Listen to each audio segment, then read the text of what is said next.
and happy Friday. Happy Friday, and thanks for tuning into RadioFreeRhinecliff.org. And this show in particular, correct me if I'm Norm, I'm your host, Norm. I'm thrilled to be here tonight with Katherine Das. Yay! The grand dame of South Parsonage Street, right? Yes, absolutely. A Rhinebeck resident by way of New Orleans.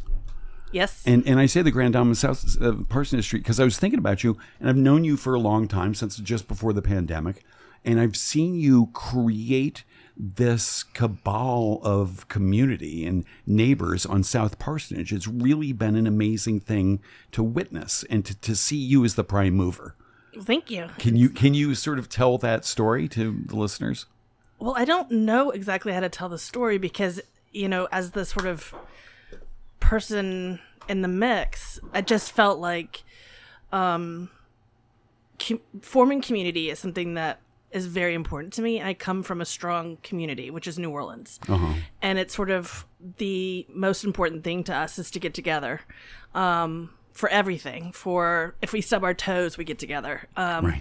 If we, you know, have any kind of celebration, any kind of family, you know, gathering, we get together. So moving to Rhinebeck and not knowing anybody during the I moved here in 2019 and worked for Omega. And 6 months in, COVID happened. So I had about a handful of friends and just kind of went into my little cubbyhole, my house, and didn't really know anybody except slowly but surely my neighbors. And so the neighborhood became a critical gathering place for me. And that's pretty much like 6 months later I met you. And who was your first friend on South Parsonage? That's a really good question. Neighbor friend. It took a while to meet Jonathan, maybe Enrique. And he said his wife, Elizabeth, was from Mississippi. So that was a quick... So they're your neighbors to the south. And Yeah. then you met your neighbors to the north, which is Jonathan and Isabel Burkhardt. Yep. And then when did you meet the neighbors to the north of them? And the neighbors to the south of Enrique and Elizabeth. Right. I mean, there's 5 houses there, and you're all friendly. Yep. In a row. Yep. And it extends to South Street, too. And that's not even, thank you. That's not even counting the people across the street. Yes. What's the question? The question is, when you get together in New Orleans, would you often get together over a cocktail? And what kind of a cocktail might you all have? We definitely get together over cocktails. It's one of the presiding reasons we get together. And, you know, we would drink something like a Sazerac, for example. Well, I wish you had a Sazerac here tonight for us to enjoy on air. What joy. I have one. Oh, yay. What luck. Okay, hold on. Let me put the ice in. Yeah. So it's already all mixed up. And what goes in a Sazerac? Old Overholt, do you mind? Old Overholt rye whiskey. Rye whiskey. It's our favorite. The glass is coated in absinthe. Okay. And some sugar and some peychaus, bitters. And that's basically it. Wow. And then lemon squeeze. Oh, really? Yum. So it's very simple. So now but it's a New Orleans cocktail. You're putting ice in the fancy cocktail shaker here. Getting real familiar with. That's good. You reach the hand deep My down hand and is getting the ice in there. So this is a New Orleans, special New Orleans cocktail beverage. Yeah, I think from the 1800s. Yeah, and was it always made with rye whiskey? I don't know. If we only had a historian of cocktails here in the booth. It's also made with Cognac. Oh yeah, that's right. I think originally it was cognac. Yeah. You're a historian of cocktails. Okay, perfect. Yeah, that's Matt, the fearless leader of RadioFreeRhinecliff.org. I like it with rye, so. Yeah, good. We're on time then. Great. Okay, so the glass is already coated. Coated in absinthe. What is absinthe like? Very strong. It'll really mess you up. If you're not careful. It'll mess you up. It's strong because it's high proof? Matt? Yeah, it is high proof. Well, it's also got wormwood in it, which oh my God. does something to you. But does it in actuality do something to you? Hallucinate. It's really not accurate. Like not in the quantities they allow in this current. And the wormwood and absinthe, did it once produce hallucinations in people? Supposedly. Like way back when in France? Supposedly. Yeah. All right. Well, thank you so much for pouring out the cocktails with All right, such care. Then we put Oh, lemon. yeah. Sorry. I'm coming back up, promise. Yeah. This is As really you move important. the microphone. The lemon's really important. Yeah. Good. She put lemon Well, around the rims as of these is things. the beverage. Yeah. If you don't have absinthe, pastis will be perfectly fine. Or herb Thank saint. you, Matthew. We use herb saint too. Okay. Cheers, everybody. Cheers. Cheers, cheers, cheers. Happy Friday. Catherine Doss of South Parsonage, thanks for coming in. Okay, thank you so much for having me. This is a treat. I felt Yeah, like I can't wait to try today's this. my day to walk the plank with you. Walk the plank, yeah, and I've got all kinds of really, really tough questions. I bet you do. Is it Yeah. okay? It's strong, huh? So you came here. So I came here, yeah. to work for Omega. Yep. You moved? Did you move in right there on South Parsonage? That's the place where you moved to. Yes, thank God for Julie, who helped me find. Julie Dombrowski Yes, from Mainly yes, Rentals, yes. right here in Rhinebeck's own rental specialist. It's like Really. a commercial for Julie. She got me my place. Yep, Yeah, and she's been here walking the plank too. I know. I listened to that one. You did? Yeah. So Julie helped me find the property, and she had showed me around a bunch of places, some fuzzier than others. Mm-hmm. And when I walked into this house, which is a little Sears Roebuck home that you would order, it was just clearly my house. And for some reason, I've always lived in yellow homes. Huh. And so, yeah, so it was just the perfect place for me. And I knew one person when I moved to New York. She and I were talking about where we might like to live next. She was in New Haven, and she was ready for a move, and she was ready to go to graduate school to get her MFA. Uh-huh. And so we were sort of talking about different places, mostly with a lot of trees. And It's so I such was a looking funny at, criteria. well, I just I'd been at the World War II Museum for a decade, working. That's in New Orleans? Yeah, in New Orleans. Okay. And it was an amazing experience. I really cut my teeth, and they gave me a lot of room to grow into the position that I did.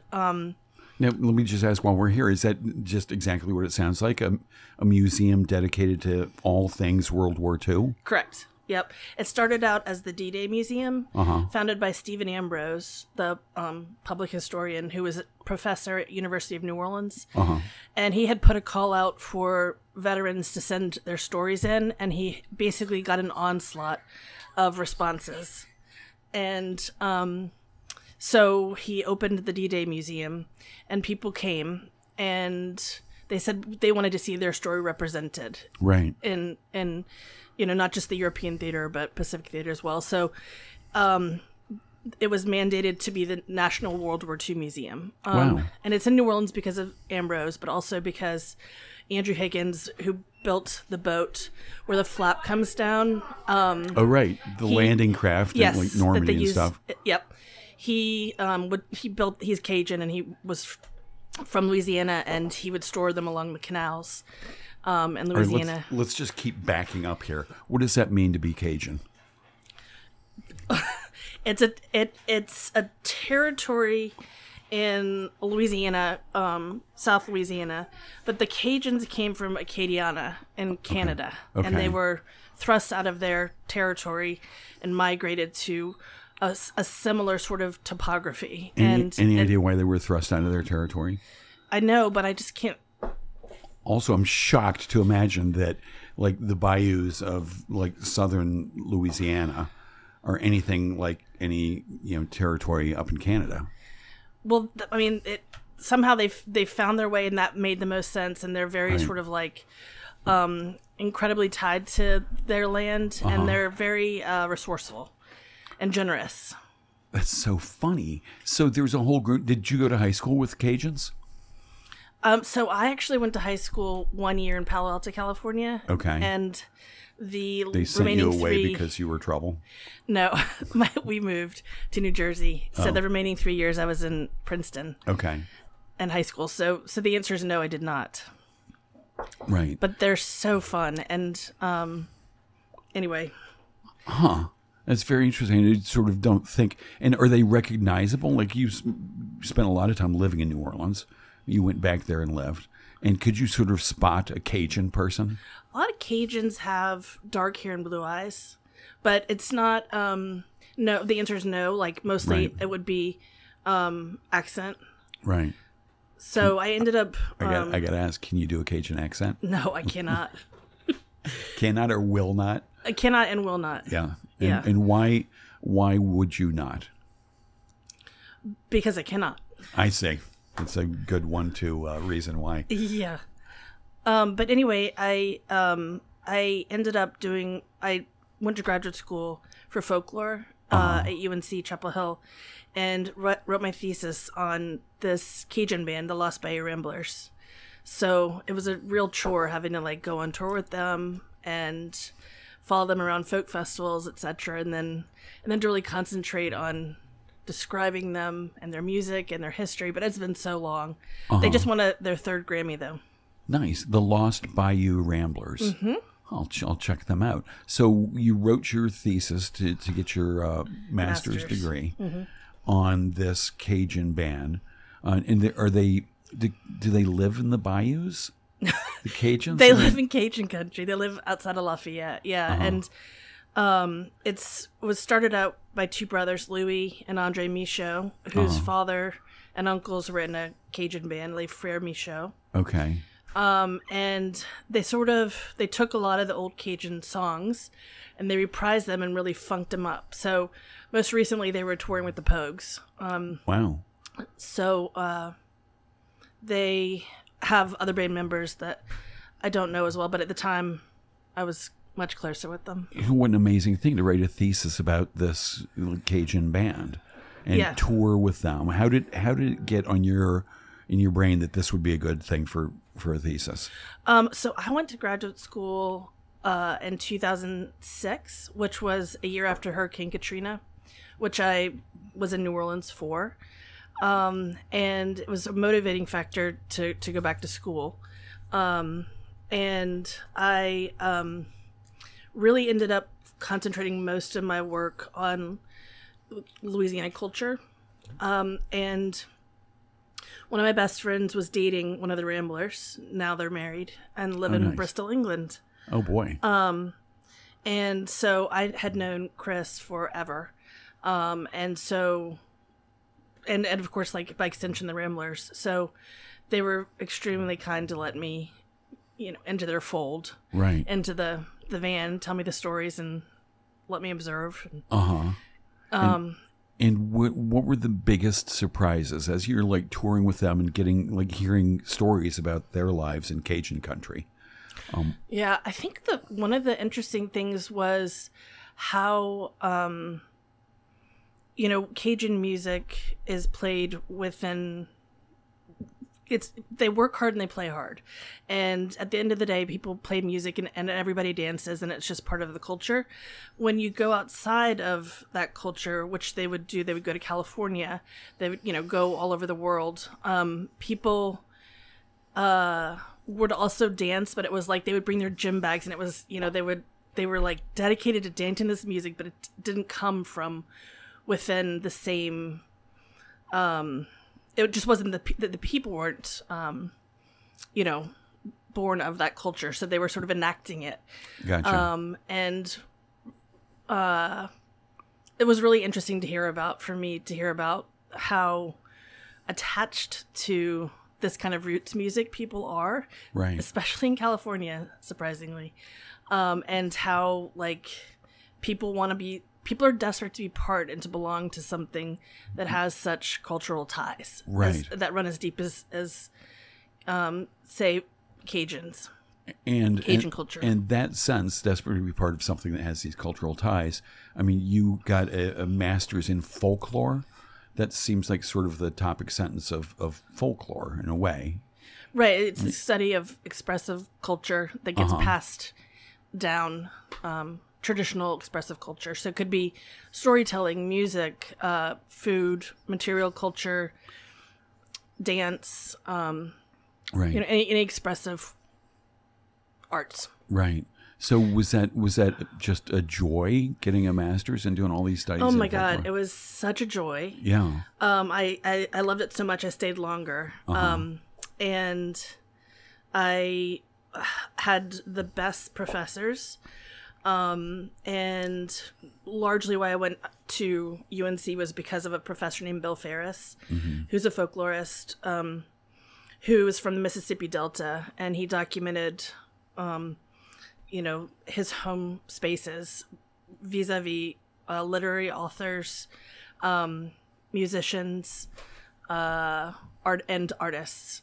Right. And so I was really interested in going again to UNC for the trees and for Bill Ferris. I love that. And actually his mother was good friends with my grandmother's sister.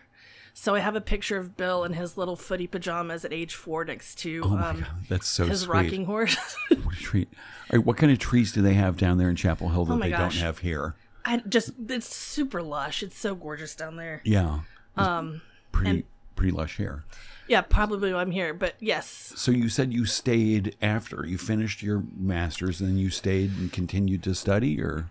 No, I also studied with an anthropologist named James Peacock, who taught a course that I loved called Symbols and Consciousness. We read a lot of Durkheim, and Jim and I just really got along. And so he asked me if I would help him form a working group made up of psychoanalysts, literary authors, artists, and other academics to think through globalization's impact on the culture of the American South. Okay. And the fast-moving, will there be a region in the future? And if so, or with globalization, are we just blowing all the borders out the water?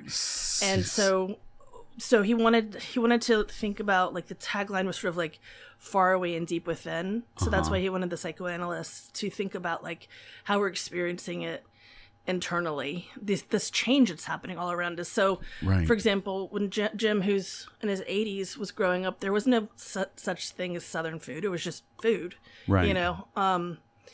And he wrote a book called Grounded Globalism, and so he allowed me to sort of pick my dream authors, because there's a whole crop of some of the best authors in our country who live in Hillsborough, North Carolina. Okay. So I loved Michael Malone, John McCorkle, Randall Keenan, David Payne, all of these amazing authors, and we would get together, and it was twice a month at first. I think I did it for about 14 years. And then it went to monthly, but we would get together, and I would have chosen somebody to share their work, and then somebody to moderate. And while doing this, I got really close with this incredible person who died last year, Hodding Carter.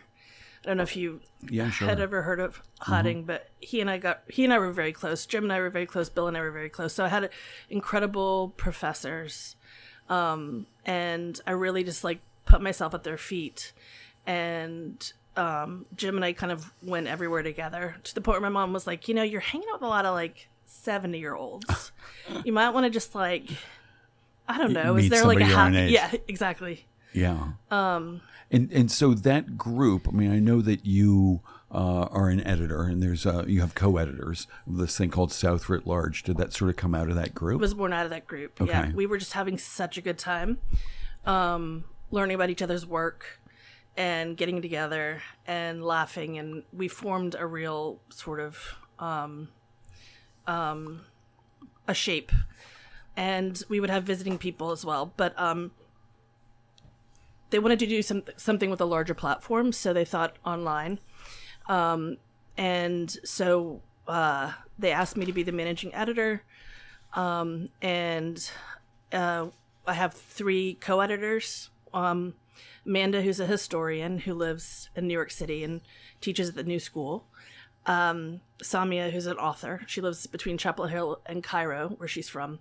And then Robin, who's a literary editor by trade. She lives in North Carolina and has one of the thickest accents that I've ever heard. Can you do that accent? No. So anyway, I think the group may still be going. I'm not sure, but at some point I stopped doing it because it was too hard to be doing it remotely. But you're still doing redirected. Yeah. So I've been doing Writ Large for about 13 years. Wow. And it's the 4 of us, 4 women, and we talk once a week. And it's a beautiful magazine. Thank you. Yeah. I mean, it's really so very interesting. And the website where it lives is easy to navigate. Stuff. Good. And it's pretty simple. I mean, we come up with a theme. Amanda, who again, I talk to these people once a week, and I didn't meet Amanda until a year and a half ago. It was sort of our thing, to never meet in person. Meet in person. That's funny. Yeah. And a year and a half ago, I know you had sort of a book of the best of Writ Large or right, something. Yes, we did. Is that when you met her, when that book was published? I met her when we attended a performance at Lincoln Center that Bill Ferris put on called Voices of Mississippi with different musicians. And so it was amazing. And this is a person, Amanda, who you'd worked with for 10 years prior or whatever. Yeah. But you'd never actually met. Amanda, yeah. So what are some of the themes? Are you working on a new issue now? We are. It's going to come out probably end of April. And the themes are really open-ended. We like for our contributors to be inspired by, what they want to contribute. So we'll have a gist, but we're set for this next issue. And it's on sort of new growth, at the springtime, new life, new growth. Right. Change. Yeah. Right. Springtime, a great time for resurrection and regrowth and stuff. And Leslie's got a piece in it. Leslie Campbell Hill, right here, yes. Rhinecliffe's own. Yep. She's got a piece in it. And when will it come out? When can people read Leslie's piece? Probably late April. It just depends on when we get Mac together, because basically we get the pieces, we send them to a copy editor. We work with each author. Right. And actually one of my very favorite professors, John Grammer, who has a perfect name for teaching English at SUNY, where I went to undergrad, is in the issue as well. So reaching back out to all sorts of different parts of my life. And people can go find it online at southwritlarge.com. Is that right? Mm-hmm. And sign up, and when the next issue comes, but they can go on and read all the old issues. Yeah. And when the next one comes out, they'll get an email, I'm guessing. Yes. Here's the new thing. I'll put that together. And they can read. It's always me. Is it always you? It's always me. And so is that frustrating? I know. Oh my gosh, no, I love it. It's my favorite. But in partnerships where one person's sort of doing the bulk of the heavy lifting, often there's frustration. No, it's not at all. Because I get to pair the piece with and visual. Okay. If one doesn't already exist, some people send in, for you had a portfolio of imagery along with an incredible essay. So the visuals existed and we chose one. But if not, then I'll find an image, which is really quite fun. I go on Flickr. Creative Commons. And you're an art lover, so that part is extra agreeable. Yes. And you recently started an personal account on Instagram. Yes, right? I did. And I bring this up because you were just gone on a trip and you posted a lot of art. Right. Yeah. Okay. So I just went to Richmond and Houston for work. Richmond, there was a... Let me just ask, what kind of work do you do? I'm a fundraiser at SUNY Paltz, individual fundraiser. Okay. And I love my job so much. It is an incredible place. The people are top notch. It's really heart-led. And people are loose, they're fun, they're funny, slightly dorky. Like it's just good, it's just a good environment, and student success is prioritized. So there are a ton of resources for students. And I just really feel good about how everything is structured and set up for students to have the experience that they do. So I get to go around and meet donors, supporters, alumni, and sort of my folklore training is very helpful because I just talk to people and draw out stories and ask them about their experiences, and then we talk and talk and talk, and then I'll be thinking about what might be meaningful based off that initial conversation for them to know about at New Paltz, and then we'll just form relationships. So when I was at UNC, another folklorist who's a documentary photographer, he's married to Joe McCorkle. Tom Rankin is his name, and he ran the Center for Documentary Studies for years. He was talking to us, and I remember it so clearly. He said, it's people want to open up. They want to tell you the story. Right. It's about like, how do you draw boundaries? How do you close those portals that open? And that's something I'm thinking about all the time, which is, it's amazing to have these conversations, but I need a lot of like integration time. I need a lot of like staring at the ceiling. I need a lot of quiet. I need a lot of like recharge personally. Because you absorb a lot. You close the portals of the connection that you're building with people. Yes. About their stories and what's important to them and all that. Right. And when you're in graduate school, you're working on projects. So I remember taking a coastal North Carolina class, and I went to do an interview with this man named Skippy Winter, who dove for shipwrecks. He would reclaim copper from the different shipwrecks along the coast. And I went to his house, and his daughter was there, and they were like, well, they opened up immediately, and they said, could you write my book? And it was like, I'm just here for one story, a visit, and I think, it's sort of like figuring out how to caretake relationships and connection. Right. But it's very interesting what you said about like having to close the door and step back and take a breather from that. Because it makes me think that there's an intensity to the connections that you're building. Yeah, for sure. Huh. And you I mean, a very beautiful intensity, like just a deepening. And so is that sort of your job description as a fundraiser for SUNY New Paltz, as a development officer, to go out and make connections? Yeah. And that's what you're doing in Richmond and Houston? So, yeah, Richmond I went to because they had the big ceramics conference that was held in Richmond this year, which is like 5,000 people or something who go to this conference. And there was a big SUNY New Paltz exhibition. It was sort of a retrospective of different people's work, both some of the professors and students. Right. And it was held because it's an amazing art school. Amazing. SUNY New Paltz. Amazing. Yeah. The medals department, right. Ceramics department, like they have an incredible art program. Yeah. So I went out to greet and talk to the students and alumni at this exhibition reception. And they had hundreds of people coming through and talking to the students, and they were so amped, and it was just really, it was adorable. And I went out with the dean of the School of Fine and Performing Arts, so we got to be much closer, and it all just helps. It takes a lot of time, but it's all toward the greater good. And then I went to Houston again to meet with donors and supporters. And Houston, it's Texas, but they put a lot of money, because there is a lot of money, into the arts. So they have incredible museums, and I think probably like music programs and other things, for the community. And so I went out when I wasn't meeting with donors to see some smart shows. Smart shows. Smart shows. And what are the highlights of what you saw?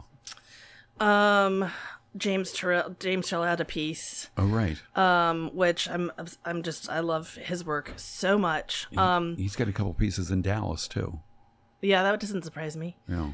Kehinde Wiley had an exhibit that was incredible. This is the guy who did the Obama portrait. Yes. I'm pretty sure he also did in Richmond. He did this sculpture that's a Confederate like a horse, and it's I didn't see it, but I visited with some friends while I was out there, and my friend Andy was telling me about this. And then I went to the show and I saw like a sort of a parallel piece to it. So it was interesting to have been in Richmond and, seeing this through line. Right. What a treat. So somebody at New Paltz, your boss or somebody in the office or you said, going to Richmond and Houston, going for the ceramics convention and going to meet with some donors, yes, potential donors in Houston. Yeah. And I think because I'm from the South, I'm traveling a lot more down south to go sort of blow the dust off the shelf post-COVID and reanimate like these places where a lot of our donors live. But last year I went to Colorado and Arizona and I'm trying to think what else, like all over. And so how many donors do you reckon you met with in Houston? I met with 4. Okay. And you knew who they were and what they'd given in the past. And there's a little dossier, I'm guessing. Here's what they're interested in. Yeah. Yeah. I mean, everything is customized to the person. I mean, not all of them were donors. Some of them were alumni. And we want to, meet with them as well. So. And do you meet, you have to pace yourself too. Right.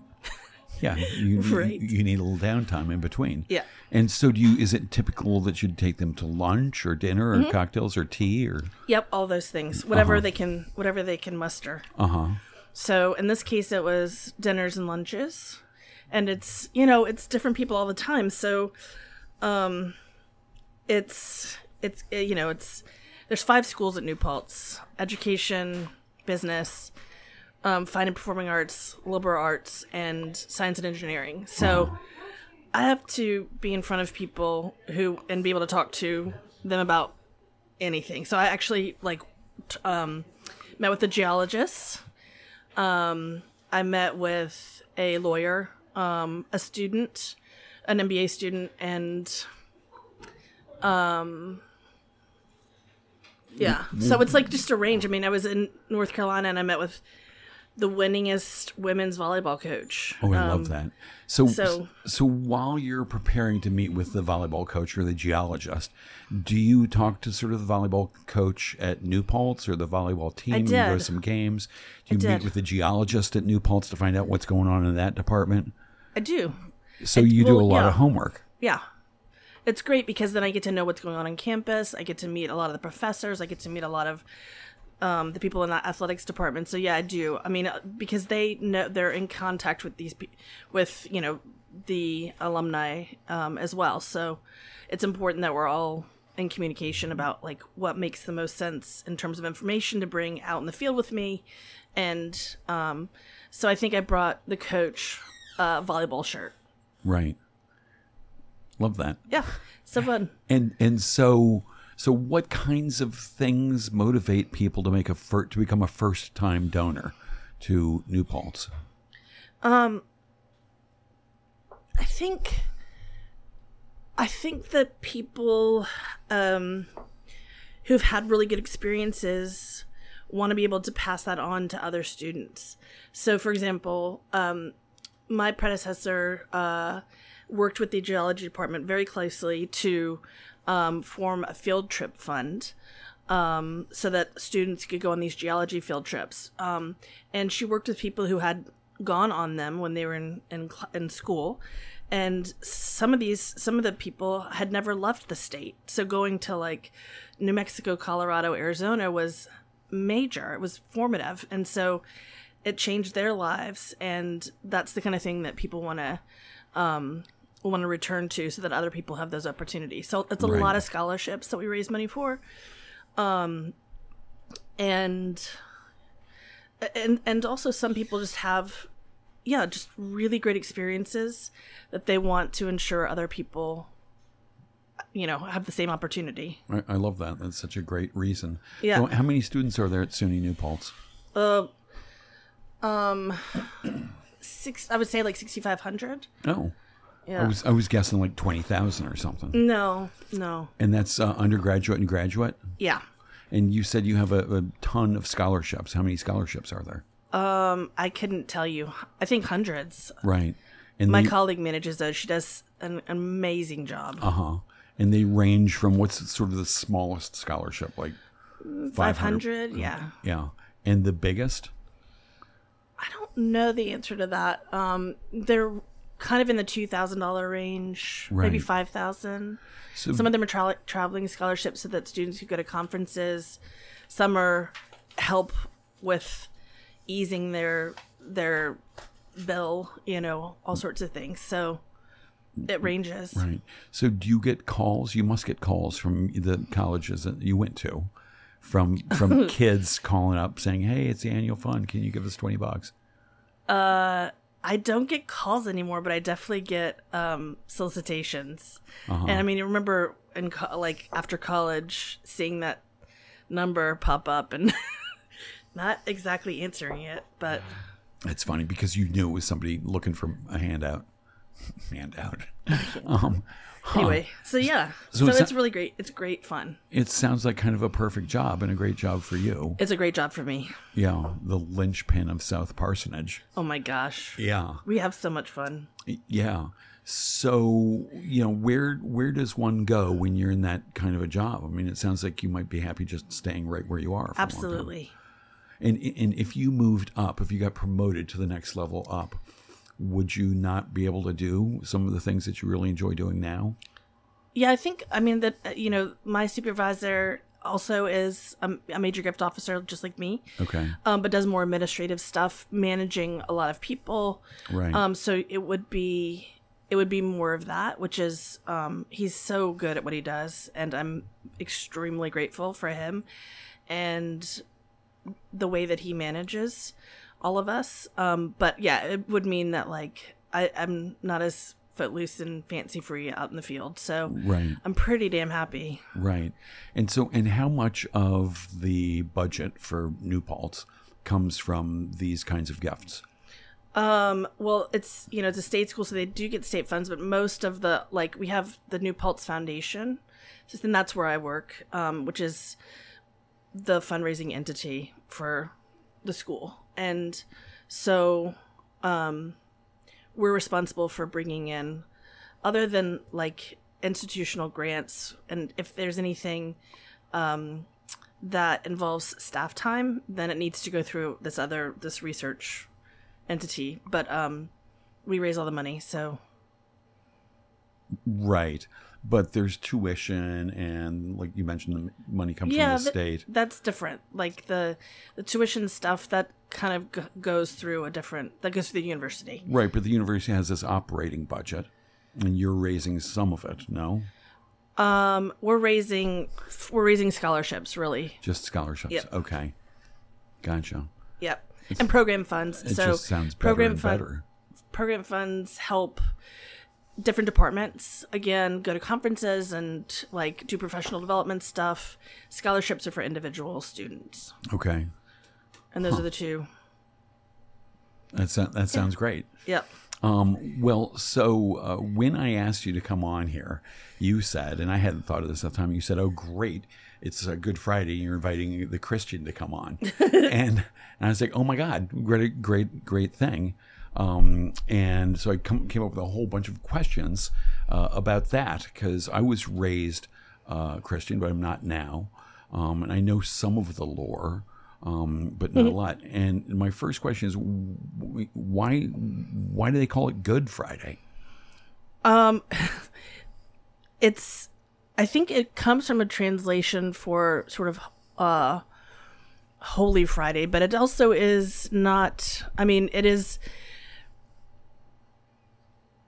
obviously Jesus was crucified on Good Friday, but that is like his resurrection is the moment for all of us Christians to celebrate, and so he has to suffer death before he's resurrected. So before he can be reborn. Yes. So I don't know. I mean, I don't know like the actual history of it. It's just always called Good Friday. Right. And we're part of Holy Week. So it starts with Palm Sunday last Sunday, and it ends with Easter on Sunday. Are there other special days in Holy Week, or is every day special? The Easter Triduum means like 3 days of holy, like leading up to Easter. So it's Maundy Thursday, which is like the Last Supper, where Jesus washes his disciples' feet. Was that last night? Yeah. Oh. What's today, Friday? Yeah. Missed it again. And recognizes that, you know, he's about to die. And that's when sort of communion's born, like eat of my body and drink of my blood. Right. And then Good Friday and then Easter. Right. And what'd you say it was called? These Easter Triduum. Triduum. Yeah. I don't think I ever heard that. Latin. And now you were raised Episcopalian? Mm-hmm. And your dad's an Episcopalian priest or minister? He was a parish priest.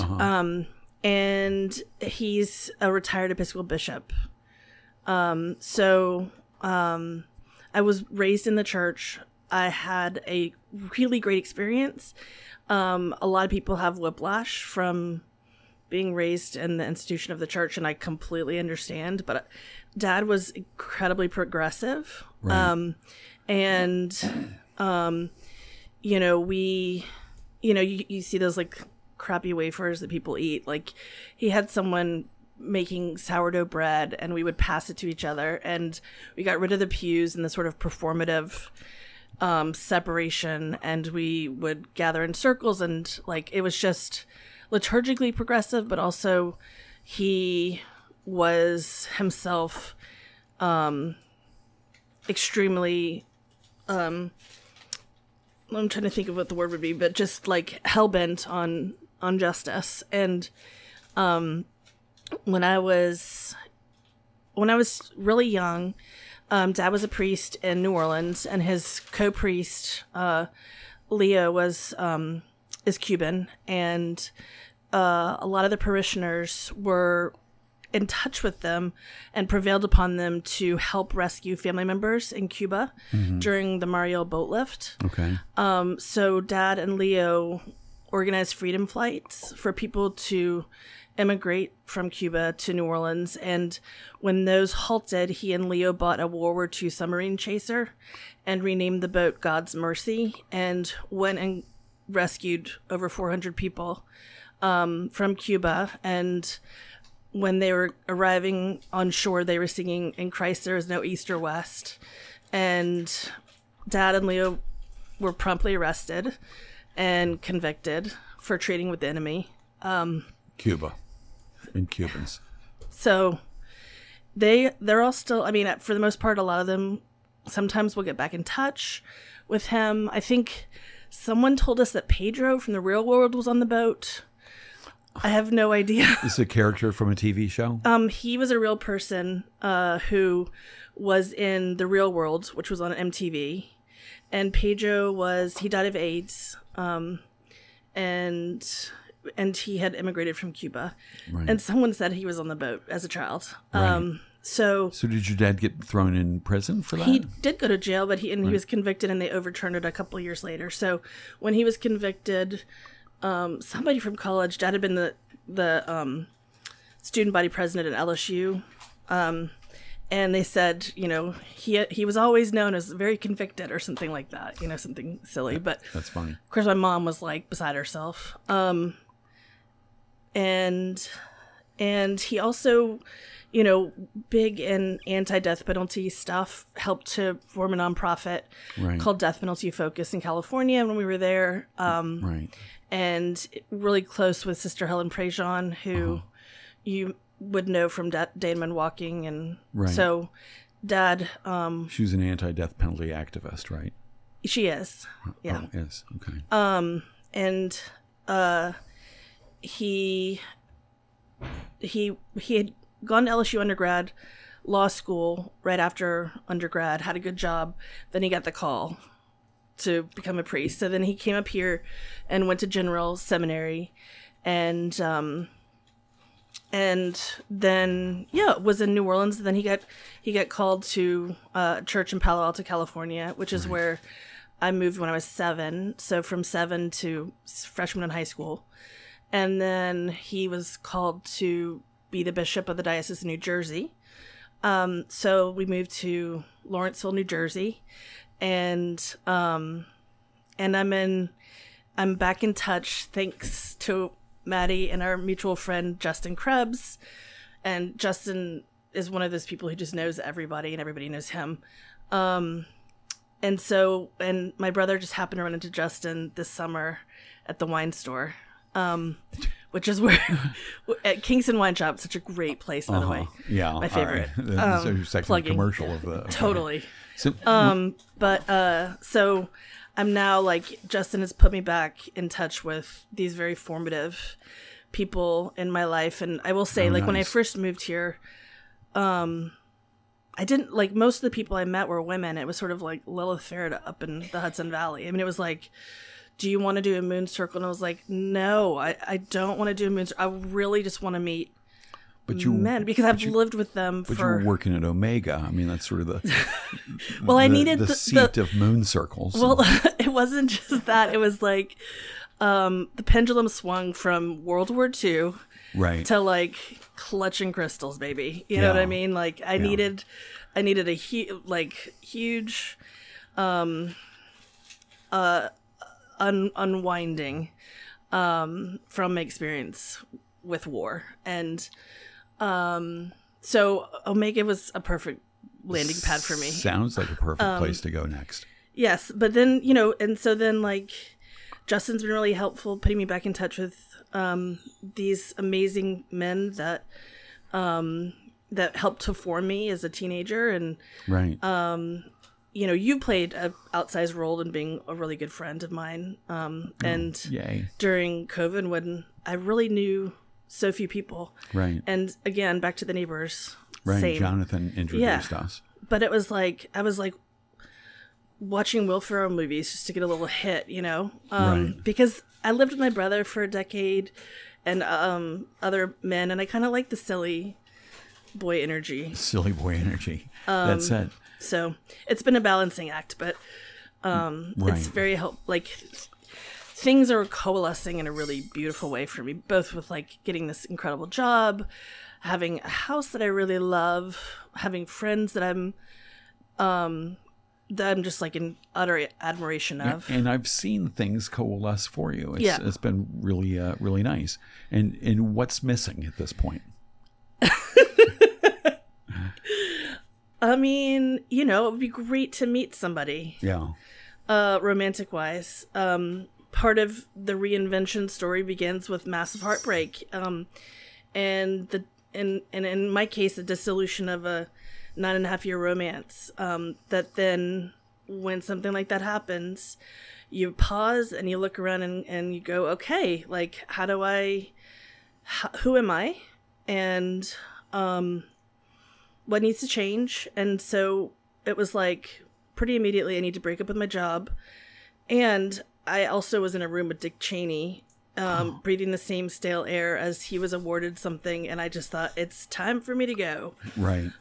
So I again, with my friend who eventually ended up at New Paltz, she was like, well, do you want to go to Arkansas? And I was like, no, ma'am, I do not. I mean, no, Arkansas is beautiful. Yeah.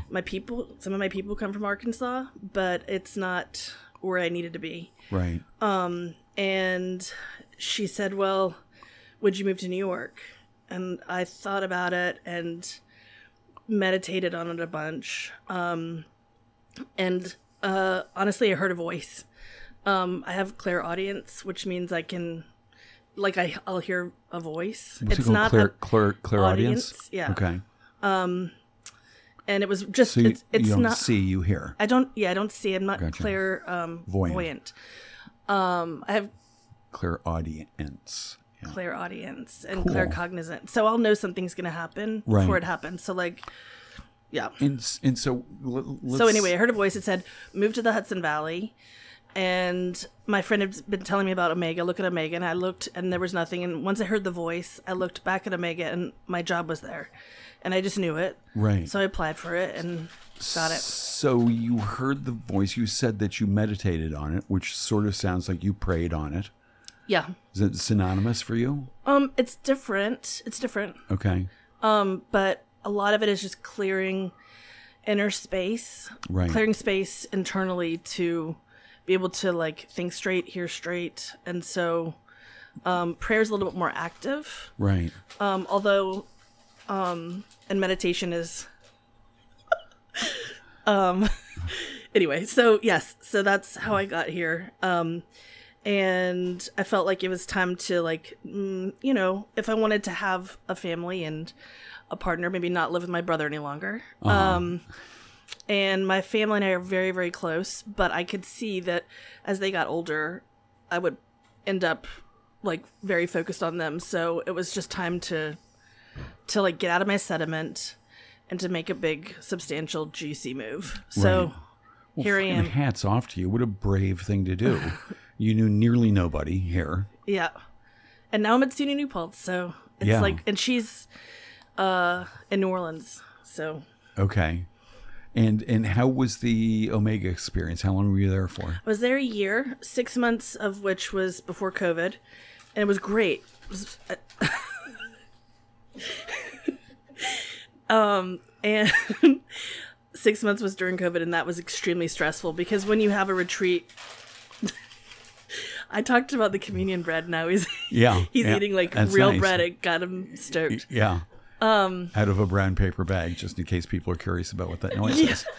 Yeah, and you're making very funny faces. Oh, go on.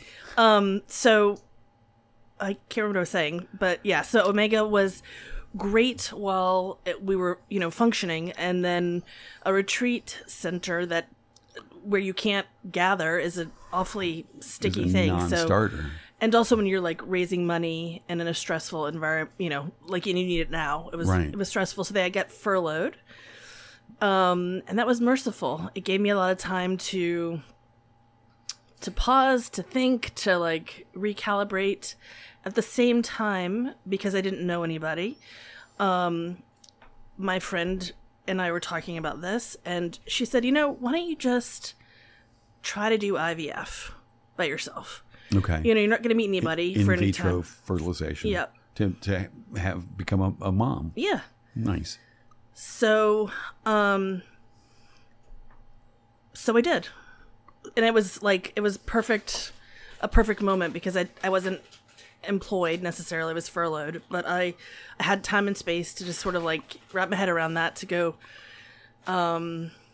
shopping for sperm, as it were. Oh my goodness. The whole All right, thing what is that process it's, like? I'm only sharing this because I feel like, if anybody is considering it, Right. you can talk to me. It's wild. It's harrowing. It's So do you emotional. Do you see pictures of the donor, or You see just? you see baby pictures. You see Oh, jeez. childhood pictures of the donors, and then you can pay for a recording of the donor's voice or extra pictures or whatever. I was never attached, so I didn't care. But you chose a couple of people or one person. in Yeah. particular? I chose multiples. And what kinds of things about this particular person were most appealing to you? Yeah, so the first thing was finding somebody who had been genetically tested. Because I was genetically tested so they could see which sperm would, and I worked with a geneticist, so I had a whole team of people. Right. And I would just kind of pick out several people, whoever seemed like, okay, this feels like maybe a little familiar. It's like, there's not much. And And then I would send it to the geneticist, and he would recommend, based on my profile, who would be the right. And they have based upon the potential donor's genetic screening. They have them all, so he can look at it and understand what it means. But they have like the aunt's health, the grandmother's health, like they have all of it. Their own sort of mental health, and these guys are really screened. I'm gonna tell you right now, sperm, one vial of sperm. I just looked because I was just curious. We're talking $1,800 to $2,000. Egads. Every shot. Every shot. Just enjoy it. And so did your healthcare pay for this?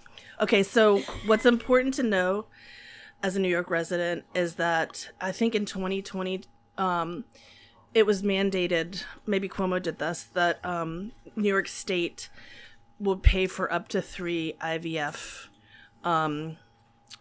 procedures for women who were rendered infertile, which is basically just like means you have a harder time. Right. And so this, I paid for the sperm, and then the procedure and all of the care was paid for through my insurance. All the post-procedure care, which is what? I mean, I imagine medication, like lying on your back for like a week. I don't know anything about it.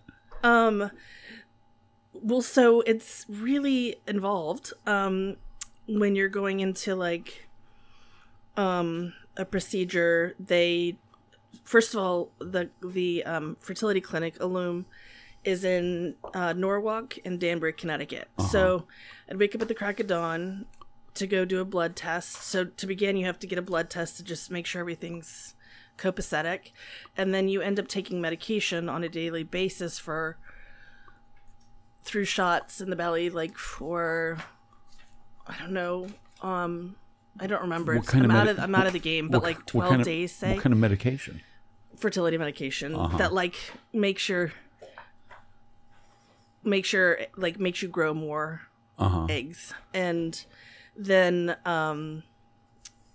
so, and then you go back again and again, and they just monitor it with sonograms to see how they're growing, and then at some point when they look good and ready, and there's enough, that they feel good about, they'll release them, and then I'll have I'll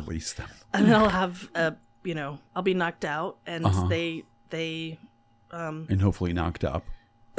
No, it's more involved than that, but okay. Then they take them out, and okay. And then I opted for genetic testing. Well, we've got like 20 seconds left of the show. Yeah. Oh God. Yeah, it's just like zoomed by. But let me just say this: you said if anybody's doing this and has questions, they can call you and they can contact you through the show here at Radio Free Rhinecliff Tiger, or correct me if I'm Norm. There's an email button, and if anybody wants to talk with somebody who's been through this, which I imagine I would, if I were thinking about doing it. So happy to.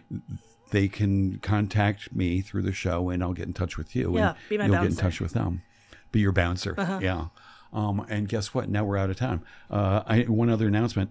Now this show is available on iHeartRadio, Amazon, Spotify, Apple, and all sort of major platforms. So if you want to hear back, shows, you can do it on those platforms. 130 episodes. Katherine Doss, thank you so much for being here. I can't even believe how quickly it zoomed by. Everybody have a great weekend. Thanks for tuning in, and a happy Friday night. Yay.